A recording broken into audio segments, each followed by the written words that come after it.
Hi dears, അസ്സലാമു അലൈക്കും. Welcome to my YouTube channel. അപ്പോൾ തമ്പനയിൽ കണ്ടതുപോലെ രാഹുൽ മാങ്കൂട്ടത്തിനെയാണ് കേട്ടോ ഞാൻ ഇന്ന് വരയ്ക്കാൻ പോകുന്നത്. ഇപ്പോൾ പിന്നെ ഫോൺ തുറന്ന ആദ്യം തന്നെ കാണുന്നത് ഇദ്ദേഹത്തിൻ്റെ ന്യൂസ് ആയിരിക്കുമല്ലോ. രാഷ്ട്രീയത്തിലേക്കൊന്നും കിടക്കാൻ ഞാനില്ല, അതെനിക്ക് അറിയുകയുമില്ല. ഇൻസ്റ്റഗ്രാമും ഫേസ്ബുക്കും യൂട്യൂബും ഇതിലേത് തുറന്നാലും ഇപ്പോൾ കാണുന്ന ന്യൂസ് എന്ന് പറയുന്നത് രാഹുൽ മാങ്കൂട്ടമാണ്. എന്നാൽ പിന്നെ ഇന്നത്തെ ഡ്രോയിങ് ഇദ്ദേഹം തന്നെ ആയിക്കോട്ടെ എന്ന് ഞാനും കരുതി. അപ്പോൾ ആദ്യം അതിനെ ജസ്റ്റ് പെൻസിൽ കൊണ്ട് ചെറിയ രീതിയിലൊന്ന് അടയാളപ്പെടുത്തി കൊടുക്കണം കേട്ടോ ഞാൻ ആദ്യം തന്നെ ചെയ്യുന്നത്. ഇതുപോലെ ജസ്റ്റ് ഒന്ന് വരച്ചു കൊടുക്കും. ശേഷം ഇത് കളർ പെൻസിൽ ഉപയോഗിച്ചാണ് കേട്ടോ ഞാൻ കളർ ചെയ്തെടുക്കുന്നത്. അതുകൊണ്ട് തന്നെ പെൻസിൽ ഉപയോഗിച്ച് ജസ്റ്റ് ഒന്ന് അടയാളപ്പെടുത്തുന്നതേ ഉള്ളൂ. അതിനുശേഷം സ്കിൻ കളർ ആയിട്ടുള്ള ഈ ഒരു കളർ ഉപയോഗിച്ചാണ് കേട്ടോ ഫേസ് ഞാൻ ആദ്യം ഒന്ന് കളർ ചെയ്തെടുക്കുന്നത്. ചെറിയ രീതിയിലൊന്ന് ഷെയ്ഡ് ചെയ്ത് കൊടുക്കും.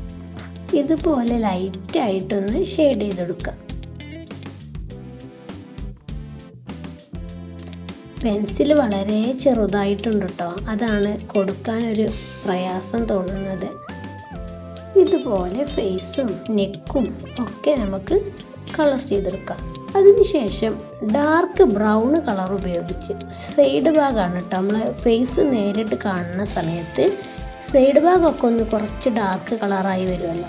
അപ്പോൾ അതുപോലെ ആവാൻ വേണ്ടിയിട്ടാണ് കേട്ടോ ബ്രൗൺ കളർ ഉപയോഗിച്ച് ഇതുപോലെ ഷെയ്ഡും ഇതേമാതിരി നോസിൻ്റെ അരികു വശം അതുപോലെ കണ്ണിൻ്റെ മുകൾ ഭാഗവും ഒക്കെ ഇതുപോലെ ചെറുതായിട്ടൊന്ന് ഷെയ്ഡ് ചെയ്തെടുക്കും.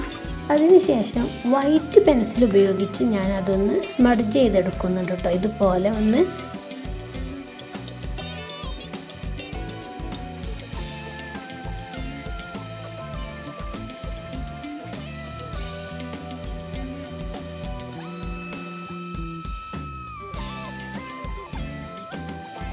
ഇനി നമുക്ക് കണ്ണൊന്ന് വരച്ചു തുടങ്ങാം. അതിന് ഡാർക്ക് പെൻസിൽ ഉപയോഗിച്ചിട്ട് ഇതുപോലെ ലൈറ്റായിട്ടൊന്ന് അടയാളപ്പെടുത്തി കൊടുക്കാം. പുരികവും കണ്ണും ഇതുപോലെ വരച്ചെടുക്കാം. ഇനി നമുക്ക് മീശ വരച്ചെടുക്കാം. ഡാർക്ക് പെൻസിൽ ഉപയോഗിച്ച് ഇതേമാതിരി ചെയ്തെടുക്കാം. മീശ വരച്ചതിന് ശേഷം ഇനി നമുക്ക് താടിയും മുടിയും എല്ലാം ഇതുപോലെ ഷെയ്ഡ് ചെയ്ത് കൊടുക്കാം കേട്ടോ. ഷെയ്ഡ് ചെയ്യുമ്പോൾ ഇതുപോലെ ലൈറ്റായിട്ട് ആദ്യം ചെയ്ത് കൊടുത്തതിന് ശേഷം പിന്നെ ഡാർക്കിലോട്ട് അപ്ലൈ ചെയ്ത് കൊടുക്കാം.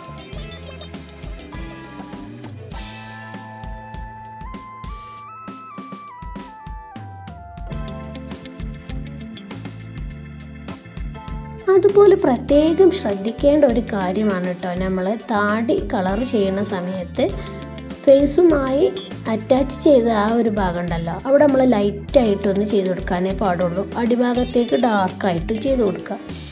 ഇനി നമുക്ക് മുടി ഇതുപോലെ തന്നെ വരച്ചെടുക്കാം. ഞാൻ ആദ്യം ലൈറ്റായിട്ടൊന്ന് ചെയ്തിട്ടുണ്ടായിരുന്നു കേട്ടോ, അതിൻ്റെ മുകളിലാണ് ഞാൻ ഒന്നും കൂടെ ഷെയ്ഡ് ചെയ്ത് കൊടുക്കുകയാണ്. അപ്പോൾ ഒന്നും കൂടി ഡാർക്കാവും. വീണ്ടും അതിൻ്റെ മുകളിൽ ഇതുപോലെ ഒന്നുകൂടെ ഡാർക്കാക്കി ചെയ്ത് കൊടുക്കാം. ഈ ഫോട്ടോയിൽ കാണുന്ന അതേ രീതിയിലാണ് കേട്ടോ മുടി ഇത് ചെയ്തിട്ടുള്ളത്.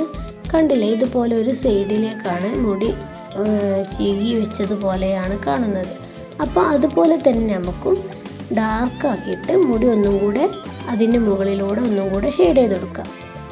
ഇനി നമുക്ക് ഷർട്ട് വരച്ചെടുക്കാം. അതിന് ആദ്യം തന്നെ ബ്ലാക്ക് പെൻസിൽ ഉപയോഗിച്ച് ഇതുപോലെ ലൈനാക്കിയിട്ട് വരച്ചെടുക്കുക, ഷർട്ട് വരച്ചെടുക്കുക. അതിനുശേഷം ഇതേമാതിരി ഒന്ന് ഷെയ്ഡ് ചെയ്ത് കംപ്ലീറ്റ് ഷെയ്ഡ് ചെയ്ത് വരച്ചെടുക്കാം. ഇനി നമുക്കിത് കംപ്ലീറ്റ് ആയിട്ട് ഫുൾ കളർ ചെയ്തെടുക്കാം.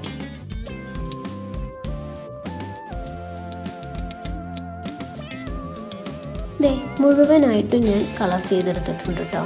ഇനി അതിനൊരു ഡിസൈൻ ആ ഷർട്ടുമേലുള്ള അതേ ഡിസൈൻ തന്നെയാണ് ഞാൻ കൊടുക്കുന്നത്. ഇദ്ദേഹത്തിൻ്റെ ഷർട്ടിൽ അക്ഷരമാലയാണ് ചെയ്തിട്ടുള്ളത്. അപ്പോൾ അതുപോലെ നമുക്കും ചെയ്തെടുക്കാം. ഇതിന് വൈറ്റ് ജെൽ പെന്നാണ് കേട്ടോ ഞാൻ യൂസ് ചെയ്തിട്ടുള്ളത്. അപ്പോൾ അവസാനം ഫൈനൽ റിസൾട്ട് റെഡി. എങ്ങനെയുണ്ട് രാഹുൽ മാങ്കൂട്ടം? നിങ്ങൾക്ക് ഇഷ്ടപ്പെട്ടോ? ഇഷ്ടപ്പെട്ടാൽ ലൈക്ക് ചെയ്യാനും കമൻറ്റ് ചെയ്യാനും മറക്കരുതേ. കൂടെ നിങ്ങളുടെ വിലയേറിയ അഭിപ്രായങ്ങളും നിർദ്ദേശങ്ങളും കമൻറ്റ് ബോക്സിലൂടെ അറിയിക്കാനും മറക്കരുത്. അപ്പോൾ ഇനി നെക്സ്റ്റ് വീഡിയോയിൽ കാണാം.